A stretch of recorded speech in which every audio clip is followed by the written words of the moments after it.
மீட்பு பணியாளர்களுக்கான 10 குடியிருப்புகள் சென்னை மாவட்டம் தியாகராய நகர் மற்றும் மணலி ஆகிய இடங்களில், மதுரை மாவட்டம் மீனாட்சி அம்மன் கோவில் மற்றும் கள்ளிக்குடி ஆகிய இடங்களில், நாமக்கல் மாவட்டம் கொல்லிமலையில், தஞ்சாவூர் மாவட்டம் திருவையாறு மற்றும் திருக்காட்டுப்பள்ளி ஆகிய இடங்களில் கட்டப்பட்டுள்ள 7 தீயணைப்பு மற்றும் மீட்பு பணி நிலையங்கள் என மொத்தம் 18 கோடியே 78 லட்சத்தி 26,000 ரூபாய் மதிப்பீட்டில் கட்டப்பட்டுள்ள தீயணைப்பு மற்றும் மீட்பு பணிகள் துறைக்கான கட்டடங்கள் மற்றும் தடய அறிவியல் துறை சார்பில் காவல்துறை சார்பில் 56 கோடி ரூபாய் மதிப்பீட்டில் கட்டப்பட்டுள்ள கட்டிடங்களை தமிழக முதலமைச்சர் அவர்கள் காணொலி காட்சி மூலம் வாயிலாக திறந்து வைக்கக்கூடிய காட்சிகளை நாம் நேரலையில் பார்த்துக் கொண்டிருக்கிறோம். இதுகுறித்தான கூடுதல் விவரங்களுடன் இணைக்கிறார் எமது செய்தியாளர் ஷெலினா. வணக்கம் ஷெலினா, இது குறித்தான விவரங்களை பகிர்ந்துக்கோங்க.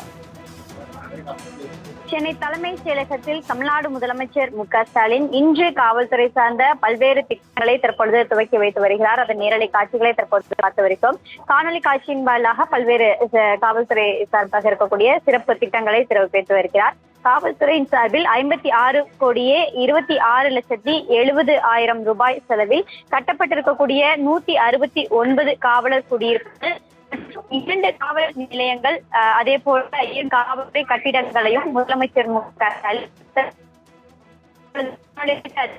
அதே போல தீயணைப்பு மீட்பு பணிகள் துறை சார்பில் 18 கோடியே 78 லட்சத்தி 26,000 ரூபாய் செலவில் கட்டப்பட்டிருக்கக்கூடிய தீயணைப்பு மற்றும் மீட்பு பணிகளுக்கான 10 குடியிருப்புகள் மற்றும் 7 தீயணைப்பு மற்றும் மீட்பு பணிகள் நிலைய, அதே சார்பில் கட்டப்பட்டு வரக்கூடிய 3 கோடியே 75 ரூபாய், அதே போல 60,000 ரூபாய் மதிப்பீட்டில் கட்டப்பட்டிருக்கக்கூடிய தடவியல் அறிவியல் மரபணு ஆய்வகம் பிரிவு கட்டிடத்தையும் தற்பொழுது முதலமைச்சர் மு.க.ஸ்டாலின் காணொலி காட்சி வாயிலாக திறந்து வைத்து வருகிறார். குறிப்பாக பல்வேறு சிறப்பு திட்டங்கள், காவல்துறை சார்பாக 2 காவல்துறை கட்டிடங்கள், காவல்துறை இருக்கக்கூடிய குடியிருப்பு வாசிகளுக்கான அந்த குடியிருப்பு கட்டிடங்கள் என பல்வேறு திட்டங்களையும் தற்பொழுது தமிழ்நாடு முதலமைச்சர் மு.க.ஸ்டாலின் தலைமைச் செயலகத்திலிருந்து காணொலி காட்சி மூலமாக திறந்து வைத்து வருகிறார்.